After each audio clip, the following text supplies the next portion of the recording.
Hello! If You Were at the First Thanksgiving by Anne Kamma, illustrated by Bert Dodson. Did any Indian children come to the first Thanksgiving? We don't know for sure if Chief Massasoit brought along any children, but there was one Indian family living in Plymouth, the Wampanoag family. They lived right across the brook on the south side of the village. Wampanoag was a warrior and counselor who was sent by Chief Massasoit to live with the Pilgrims. His job was to be an ambassador for his people.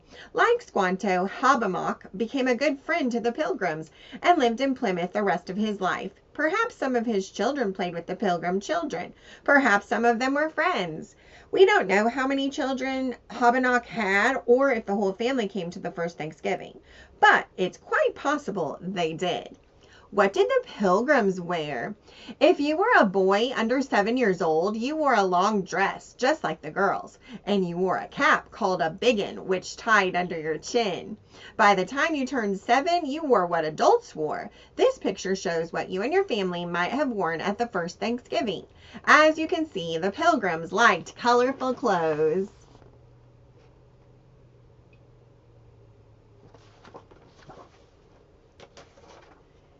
For underwear, you wore a long shirt called a shift. You wore long stockings, but nobody wore underpants. Girls had long hair just like their mothers. Most of the time, you stuffed your hair inside a little cap called a coif. You wore your coif indoors and out. If you needed a hat for the sun or the cold, you put it right on top of your coif. Putting on your shoes was easy because you didn't have to worry about which shoe went on your left foot and which went on your right. The Pilgrims' shoes were all cut the same.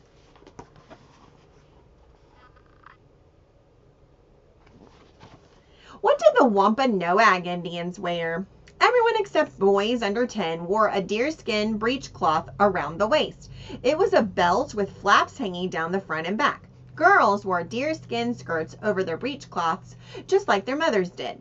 Deerskin mantles were often worn by both children and adults. You'd wrap the mantle around you and fasten it over one shoulder.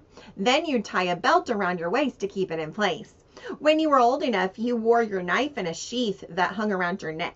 The picture on page 42 shows what the Wampanoag might have worn at the first Thanksgiving. Although today we celebrate Thanksgiving at the end of November, we don't know exactly when the first Thanksgiving took place. We do know it happened sometime between September 21st and November 9th. If it was a warm day, you wouldn't have worn moccasins. Everyone would have preferred to go barefoot, just like many of the Pilgrims did.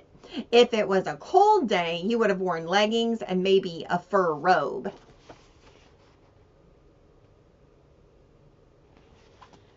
Where did the Pilgrims and Indians eat? In the middle of the street, just like the Pilgrims had done back in England for their village celebrations.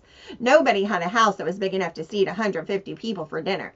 So the Pilgrims set up their tables right in the middle of their only street, which they called the street. It was like a giant picnic. Were there enough tables and chairs? The Pilgrims had left their tables and chairs behind when they sailed for America. There was no room on the Mayflower for all that furniture. They had to make new furniture when they arrived in Plymouth. Luckily, there were plenty of barrels and boxes and wooden boards, so that's what they used for furniture. They put boards on top of the barrels. That was the table. Then they covered the tables with beautiful linen tablecloths. They sat on benches made of boards held up by tree stumps or small boxes and barrels. Who served the food? It was the children's job to carry food from the kitchen to the table and to serve their own families. The few servants also helped serve. You couldn't eat until you finished serving, and you couldn't sit down when you were ready to eat. Children had to eat standing up. Only adults got to sit down while they ate.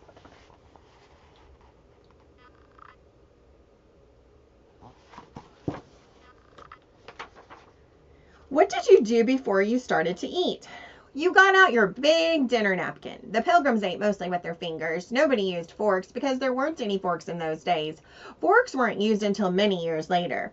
But eating with your fingers could get very messy. That's why you needed a big napkin.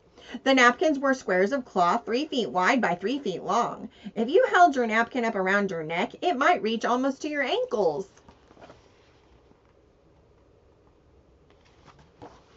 There was a rule for using your napkin. You had to wipe your fingers before taking food from the pot in the middle of the table.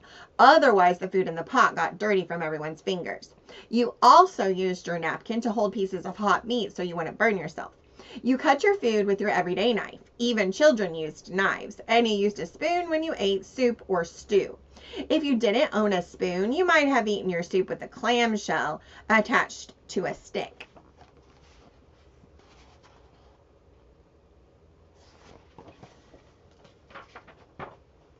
Would you get enough to eat? When the Pilgrims first arrived, all they had to eat were hard biscuits, salted meat and fish, moldy cheese, dried peas, and sour beer.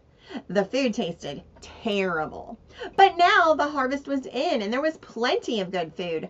At the harvest festival, you got to eat as much as you wanted.